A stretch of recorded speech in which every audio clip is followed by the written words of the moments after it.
सगाई के पहले शादी। शाम के बज रहे थे 5 और राज का पूरा परिवार सज धज कर बाहर जाने को तैयार बैठा था। तभी रिक्शे वाले को बाहर खड़ा कर मोहन घर के अंदर आता है। सभी को याद है ना क्या कहना है? अरे 10 बार रटा दिया आपने, अच्छे से याद है। हमारे यहाँ सगाई के पहले ही सारी लेन देन की बातें हो जाती है। हमारे यहाँ सगाई टूटती नहीं। आप इसे सगाई नहीं, आप इसे शादी ही समझिए। इतना रट लिया है मैंने इस लाइन को कि आज सुबह भगवान के सामने माला फेरते वक्त भी बार बार यही लाइन जुबान से फिसल रही थी। हो गया, बहुत ट्रायल दे दिए मैंने। अब सीधा लड़की वाले के सामने फाइनल शॉट दूंगी। पर इतनी ट्रायल्स का फायदा क्या हुआ मम्मी? हर बार वही मुंह उठाकर जाना और अपने कुंवारे भाई को वापस लेकर आना। बड़ा दुखदाई लगता है मुझे। अब भैया कोई बच्चा थोड़ी न रहे, पूरे 27 साल के हो गए और अब भी पैसों के पीछे पापा लड़की कैंसिल करते रहे। फिर तो हो गई शादी। समझ में नहीं आता कब इसकी शादी होगी, कब मेरा नंबर आएगा।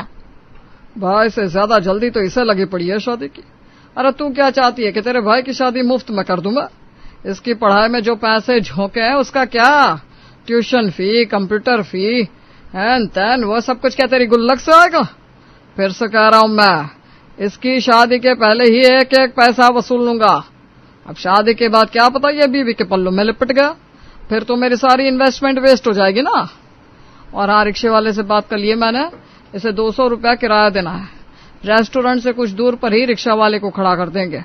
अगर लड़की वाले पूछेंगे कैसे आए हैं तो सीधा कह देना फॉर्च्यूनर से, ठीक है? कौन कहेगा आपकी सरकारी नौकरी है पापा? दिमाग तो आप जिस हिसाब से चलाते ना, आपका खुद का एम्पायर होना चाहिए था। बेटे की पढ़ाई में जो पैसे लगे हैं वो उसकी शादी से वसूल लेंगे, वो भी इंटरेस्ट के साथ। बांधना पड़ेगा आपके दिमाग को। हाँ तो मैं अपना फ्यूचर नहीं देखूं क्या? तो आप मेरा फ्यूचर क्यों बिगाड़ रहे हैं पापा? सूट बूट पहन कर रिक्शे में जाऊंगा और किसी ने देख लिया तो क्या सोचेगा? हमारी गाड़ी तो खड़ी है बाहर, माना 8 लाख की है, पर चलती तो है ना, रिक्शा से तो बेटर ही है। तो तुझे इतनी दूर का रेस्टोरेंट फाइनल करना था क्या? आने जाने में 500 का पेट्रोल लग जाएगा। उससे कम में रिक्शे वाले से बात कर लिए मैंने। सुबह से इतनी दौड़ धूप, ये 300 रुपये बचाने के लिए तो कर रहा था मैं। चलो अब। और इन तमाम तानों, हिसाब किताब और फॉर्च्यूनर की झूठी शान के साथ राज अपने परिवार के साथ रिक्शे में बैठा गड्ढों से 2-2 हाथ करता हुआ आगे बढ़ रहा था। हे भगवान, इतने गड्ढों से होकर ये रिश्ता जाएगा, कहीं इसके अस्थि पंजर ना अलग हो जाए। हे भोलेनाथ, इसके पहले कि लड़की वाले हमें इस रिक्शे में देख ले, हमें होटल तक पहुंचा दो। आज से तो कोई झटके नहीं आ रहे। आप लोग ना चीजों को जरूरत से ज्यादा बड़ा करना जानते हैं। बस आप ना रहने ही दीजिए। इतने झटके लग रहे रिक्शे में, कहीं मेरे हाथ से लिफाफा ना छूट जाए। ये पकड़ रहा है तू, ध्यान से इसे अपने पास जेब में रख ले बेटा। अरे आप कौन सा लिफाफा ले आई? अब अपना लड़का लेकर जा रहा हूं मैं, अब लिफाफा भी दूं क्या? लिफाफे वो देंगे, हम क्यों देंगे? यहाँ से अब कोई एक्स्ट्रा खर्च नहीं होगा। बहुत खर्च कर दिए मैंने इस पर, अब इसकी और से पैसे आने चाहिए। और फाइनली मोहन पहुंचता है द पर्ल्स रिजॉर्ट। वाह, कितना सुंदर रिजॉर्ट है। कुछ ज्यादा ही अच्छी जगह चुनी है ना लड़की वालों ने मम्मी। तो तुझे क्या लगा हम तुझे ऐसे ही कुएं में धक्का दे देंगे क्या? पाल पोस कर 25 साल का किया है तुझे, अपनी हैसियत से तो ऊपर ही परिवार में भेजेंगे। आपने लिफाफा तो अच्छे से रखा है ना प्रीति की मम्मी? वैसे मैंने सब पता कर लिया है, ज्यादा पूछताछ करने की जरूरत नहीं पड़ेगी। लड़का अच्छा है, इंजीनियर है, 25 लाख का पैकेज है। लड़के के बाप की सरकारी नौकरी है। रिटायरमेंट के बाद जो मोटी रकम आएगी वो किसे देगा? अपने इकलौते बेटे को ही। जैसी बात पक्की होती दिखे आप सीधा राज के हाथ में लिफाफा रख दीजिएगा। वैसे कितने पैसे लिफाफे में पापा? 11,000 बेटा। क्या? मेरे वक्त तो आपके हाथों से 100-200 नहीं छूटते पापा, और यहाँ पहली मुलाकात में 11,000 का लिफाफा दे रहे हैं आप। ऐसे तो इन लोगों की एक्सपेक्टेशंस बढ़ जाएगी, और रिश्ता पक्का हो गया तो फिर उस हिसाब से रोका भी करना होगा। अरे तो आज तक तेरा बाप पाई पाई बचा क्यों रहा था बेटा? इसी दिन के लिए तो, ताकि तुझे अच्छा ससुराल मिल सके। चलो बंदर। लड़की वालों की बात शुरू करती ही मोहन अपने लेन देन का लिफाफा खोल देता है। अरे IITN है हमारा लड़का भाभी जी, कोई प्राइवेट कॉलेज से डिग्री थोड़ी ना खरीदी है राज ने। बड़ी मेहनत मशक्कत के बाद मेरा लड़का इंजीनियर बना है। मेरे पास तो रिश्तों की लाइन लगी पड़ी है, और लगनी है। लड़कियां भी जानती है कि आजकल कोडिंग का जमाना है। IT सेक्टर वाला लड़का, उन्हें किसी चीज की कमी नहीं होने देगा। पर अब लड़का अच्छा चाहिए तो फिर उस हिसाब से कीमत भी चुकानी पड़ेगी ना। आजकल मुफ्त में क्या ही मिलता है। बिल्कुल बिल्कुल भाई साहब, बताइए क्या कीमत देनी होगी?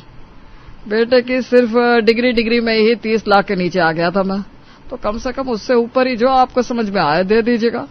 और बाकी बेटे को फर्नीचर और जरूरत की चीजें तो आप देंगे ही, बाकी खातिरदारी जिस हिसाब से आप कर पाए कर लीजिएगा। उसके लिए मैं कोई जोर जबरदस्ती नहीं करूंगा। आखिर मैं भी एक बेटे का बाप हूं, आपकी प्रॉब्लम समझ सकता हूं। आप बस 400-500 लोगों के खाने पीने और रहने का इंतजाम करवा दीजिएगा, और कुछ नहीं।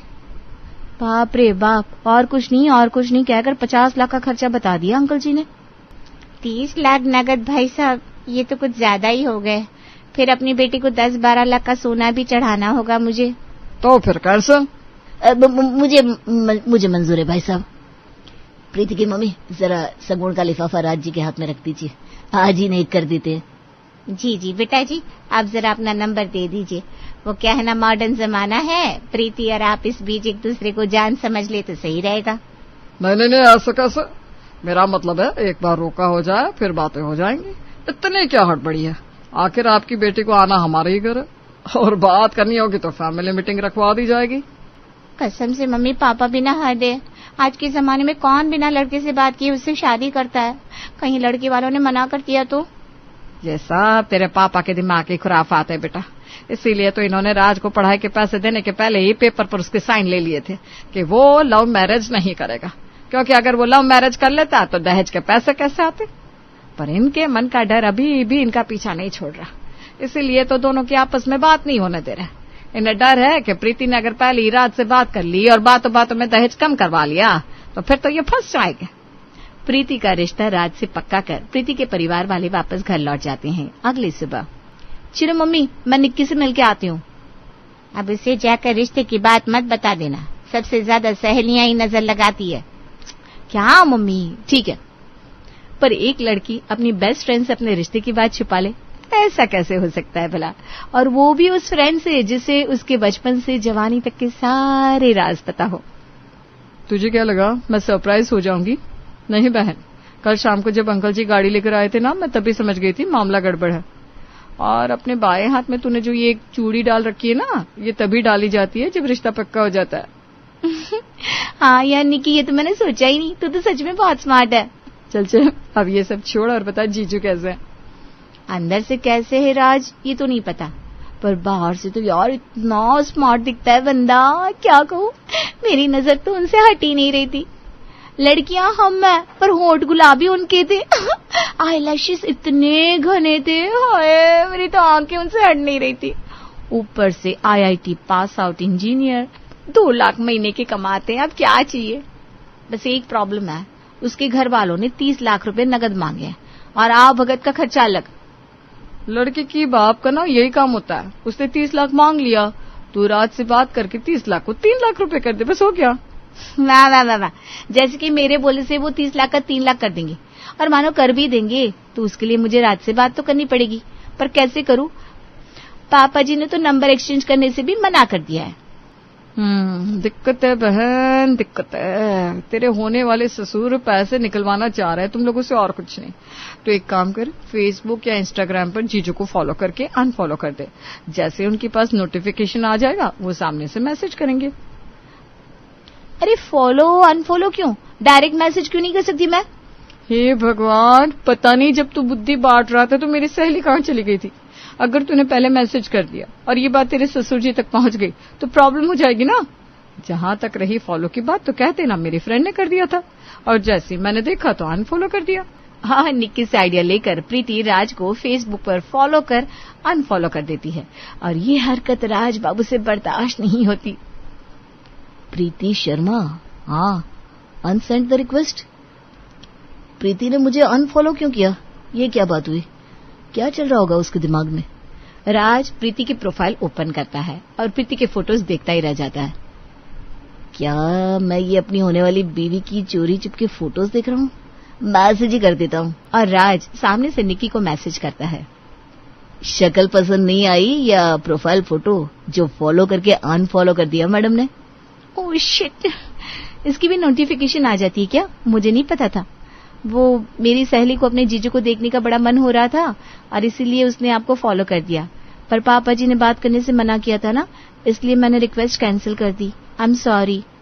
देखा जाए तो बात तो हमारी शुरू हो ही चुकी है। अब 2 बातें हो या 10, सजा तो बराबर ही मिलेगी ना। बस इसी बात पर राज और प्रीति की बातें शुरू हो जाती है। अगली सुबह 6 बजे प्रीति के फोन पर नोटिफिकेशन आता है।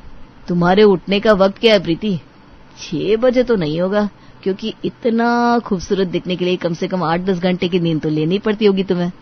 वैसे मैं ना 6 बजे उठता हूँ, क्योंकि 6:10 पर मुझे जिम पहुंचना होता है। Okay bye.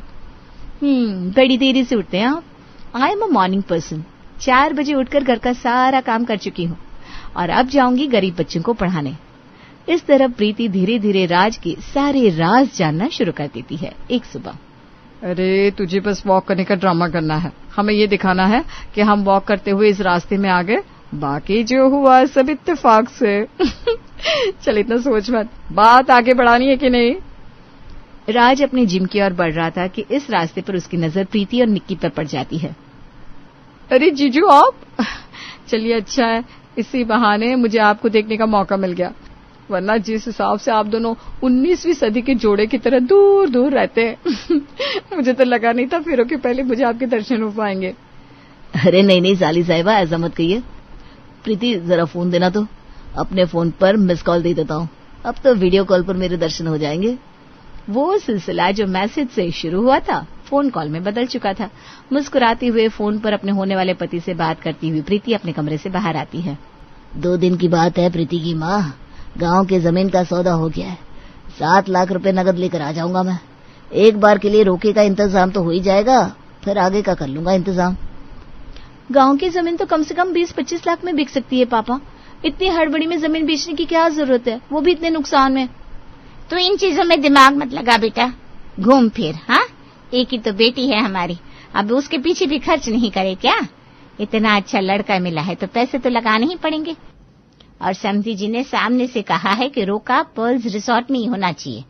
रिसोर्ट वाले बाहर से कैटरिंग अलाउ नहीं करते। अब होटल के चार्जेस और खाने का ही मिला जुला कर 5 लाख हो जा रहे हैं, फिर डेकोरेशन और बाकी सब के लिए 2 लाख तो एक्स्ट्रा रखनी ही पड़ेंगे। पापा जी के पीछे तो रोके के ही 7 लाख निकल जाएंगे, फिर सगाई के अलग, शादी के अलग। पहले तो कह रहे थे खातिरदारी अपने हिसाब से कर दीजिएगा, और अब देखो धीरे धीरे पत्ते खोल रहे हैं। निक्की की बात ना ठीक ही थी, अब खेल मुझे शुरू करना होगा। और आज जानबूझकर प्रीति पूरे 4 घंटे के लिए अपना नंबर स्विच ऑफ कर देती है और फिर जाकर शाम को अपना नंबर ऑन करती है। हेलो प्रीति, क्या हो गया बाबू? तुम फोन क्यों नहीं उठा रही? इतना घबरा गया था मैं। सब ठीक तो है ना? कहीं पार्लर वालर गई थी क्या? बोलो कितना खर्च हुआ है, मैं भेज देता हूँ। पार्लर के 30,000 भेजकर आप क्या करेंगी राज? और मैं क्यों करूंगी बेफिजुल खर्चे? ऐसे ही पापा पर इतना प्रेशर है, ऊपर से मैं और प्रेशर डाल दूं। पापा की तबीयत आजकल कुछ ठीक नहीं रह रही। दोपहर में उनकी सीने में दर्द उठ गया था, इसलिए हमें हॉस्पिटल निकलना पड़ा। अरे तो तुमने मुझे बताया क्यों नहीं? बताओ कहाँ किस हॉस्पिटल में हो तुम? अभी आता हूँ मैं। मैंने कहा हॉस्पिटल गए थे, अब वापस आ गए। डॉक्टर ने कहा है पापा को ज्यादा स्ट्रेस नहीं लेना है, पर पापा है कि शादी की तैयारी के लिए पैसा जमा करने में लगे पड़े हैं। मुझे नहीं लगता अब शादी हो पाएगी। तो क्यों नहीं हो पाएगी? तुम पापा को बोलो पहले कि स्ट्रेस ना ले। रोके के फंक्शन के लिए पापा को अपने गांव की जमीन बेचनी पड़ रही है। वो जमीन जिस पर मेरे दादाजी ने खेती की थी, जिस पर मेरे परदादाजी ने खेती की थी। ऐसी जमीन को हाथ से जाता देखेंगे तो क्या उनका कलेजा नहीं फटेगा? पापा जी ने साफ साफ होटल का नाम बता दिया। सिर्फ होटल के रेंट और खाने में 5 लाख से ऊपर पैसे लग जाएंगे। कैसे करेंगे पापा सब कुछ? तुम फिक्र मत करो, मैं रोका होने ही नहीं दूंगा। बेटा अगर खुद बीमार रहेगा तो बाप क्या रोके पर खुद ही पहुंच जाएगा। और राज जानबूझकर अपने पैर पर प्लास्टर बांधकर अपने घर आ जाता है। अरे बेटा ये सब क्या है? वो रास्ते में एक्सीडेंट हो गया मम्मी, डॉक्टर ने फुल्ली रेस्ट करने को कहा है। एक दोस्त ड्रॉप करके गया, वरना जैसी मेरी हालत है ना, एकदम चलना ही मुश्किल है। ओहो, तो ऐसे में रोके का फंक्शन कैसे होगा भैया? मैंने जो ड्रेस ली थी वो तो बर्बाद हो जाएगी। अरे तो होने दे, आगे जाकर सगाई में पहन लेना उस ड्रेस को। लड़की वालों को रोका करना होगा तो घर पर आकर कर लेंगे। ऐसी हालत में मैं अपने बेटे को और परेशान नहीं करूंगी। और एक नारियल और 101 रुपए के खर्चे में प्रीति और राज का रोका हो जाता है। अब तो दोनों बच्चों का रोका भी हो गया भाई साहब। अब तो ये नंबर एक्सचेंज कर सकते हैं ना? अरे बहन जी, अब तो प्रीति हमारे घर आ चुकी है और आप अब भी नंबर पर अटकी हुई है। घर ही तो आना है बच्चे को। आज के जमाने के बच्चे हैं बहन जी। पता चला 2 दिन की बातें और तीसरे दिन झगड़ कर बैठ गए। एक बार दोनों के सगाई हो जाए फिर मैं सामने बैठकर नंबर एक्सचेंज करवाऊंगा, वादा है मेरा। वाह पापा जी वाह, मानना पड़ेगा आपको। अभी भी नंबर एक्सचेंज करवाने को राजी नहीं है, पर इन्हें क्या पता, यहाँ तो रोज ही बातें होती रहती है। वैसे इस बार अच्छे बच्चे आप लोग। मेरा मतलब है मुश्किल से 500 रुपये भी नहीं लगे और रोका भी हो गया। खैर जो हुआ सो हुआ। महीने भर में राज के पैर से प्लास्टर उतर जाएगा और फिर सगाई कर लेंगे। जो मेहमान रोके पर नहीं पहुंच पाए उन्हें तो रोका प्लस सगाई का इंतजाम मिलना ही चाहिए।